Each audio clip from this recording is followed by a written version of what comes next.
मेरे प्यारे बंधुओं, नमस्कार। मिलता रहे आप सभी का भरपूर प्यार। आज का कंटेंट एक ऐसे शख्स पर आधारित है। वह शख्स कोई और नहीं बल्कि स्वयं इस वीडियो का कॉमेडी राइटर है। जब आफत आती है तो हर तरफ से आती है। बस लोगों को किसी का कमजोर कड़ी पकड़ा जाए, उसी को पकड़ कर रगड़ते रहते हैं। आप श्रोतागण कॉमेडी के शौकीन हैं और आपको ये रचना पसंद नहीं आए तो आप मेरे चैनल को अनसब्सक्राइब कर सकते हैं, और यदि पसंद आए और चैनल को सब्सक्राइब नहीं किए हैं तो चैनल को सब्सक्राइब ज़रूर से ज़रूर कीजिए, शेयर भी कर सकते हैं। एक सवाल, मैं शाम को 7 बजे यूट्यूब पर वीडियो अपलोड करता हूँ। आप लोग उस समय मेरे चैनल पर आ जाते हैं, इसके लिए तहे दिल से शुक्रिया। कंटेंट जो सुनेंगे देखेंगे उसका टाइटल है कमबख्त किसी में चैन नहीं। अगर मैं कोई काम कर रहा होता हूँ तो लोग अक्सर मेरी मिनमेख निकालते रहते हैं। जिनके पास कोई काम नहीं होता तो वे इसी तरह की बातें बोलकर खुश हुआ करते हैं। मैं सुबह के 4 बजे उठकर स्नान ध्यान कर सैर सपाटे के लिए निकल जाता हूँ। इस पर पिताजी कहते हैं, अरे इस लड़के को क्या हुआ है, चैन से सोता भी नहीं है, काफ़ी ठंड गिर रही है, क्या ज़रूरत है इतनी सुबह उठकर स्नान करने की? 6-7 बजे भी तो ये काम किया जा सकता है। और जब मैं 7-8 बजे सोकर उठता हूँ तो कहते हैं काम न धंधा, सोएगा नहीं तो और क्या करेगा।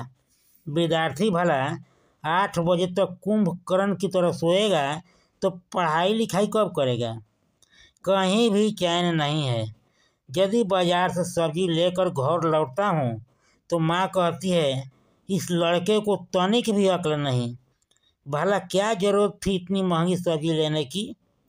और जब सस्ता सब्जी खरीद कर लाता हूँ जिसमें कुछ सड़े निकल जाते हैं तो पिताजी माँ से कहते हैं, इस अक्ल के अंधे को क्यों भेजती हो, कमाता तब न पता चलता कि पैसे पेड़ पर नहीं फलते, इसके लिए कड़ी मेहनत करनी पड़ती है। घर में बर्तन व कपड़े के लिए दोपहर में काम वाली बाई आती है।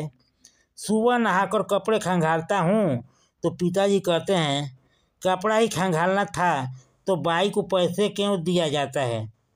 और यदि छोड़ दूँ और भूलवश बाई की दृष्टि नहीं पड़ी तो कहेंगे कमबख्त को एक पैसा कमाना धमाना नहीं, और देख लो नवाब का ठाट, एक अंडरवियर तक धो नहीं सकते।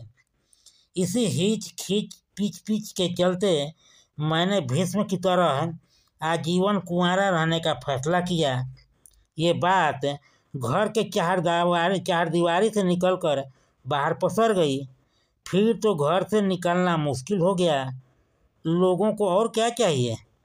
कहीं भी जाता हूँ तो लोग भीष्म के नाम से पुकारते हैं। तब भीष्म भैया, आपका फैसला अटल पत्थर पर खींचा हुआ लकीर है ना। मैं क्या जवाब देता।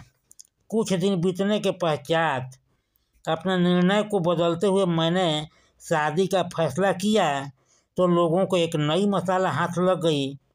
भला इस आधुनिकता के दौर में कौन बच पाया है। ऋषि मुनि नहीं बच पाए, फिर इसकी क्या औकात है। अच्छे अच्छों ने घुटने टेक दिए हैं। खैर, मैंने शादी कर लिया।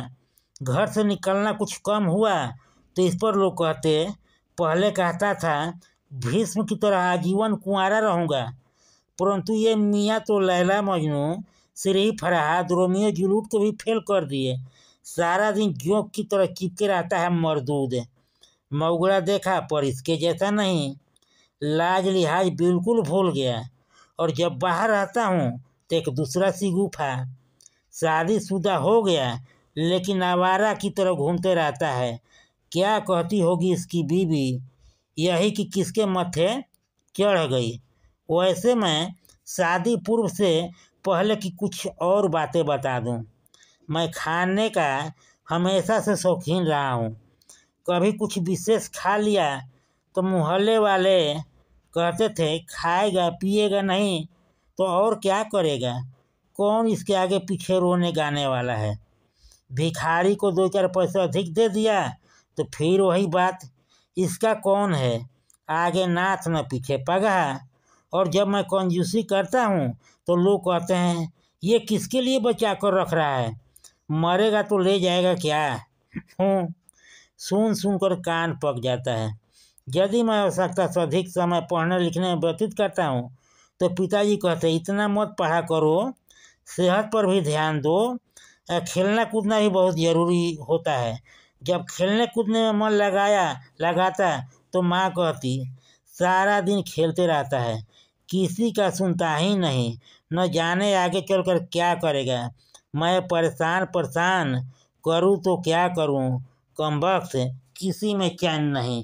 कंटेंट समाप्त हुआ।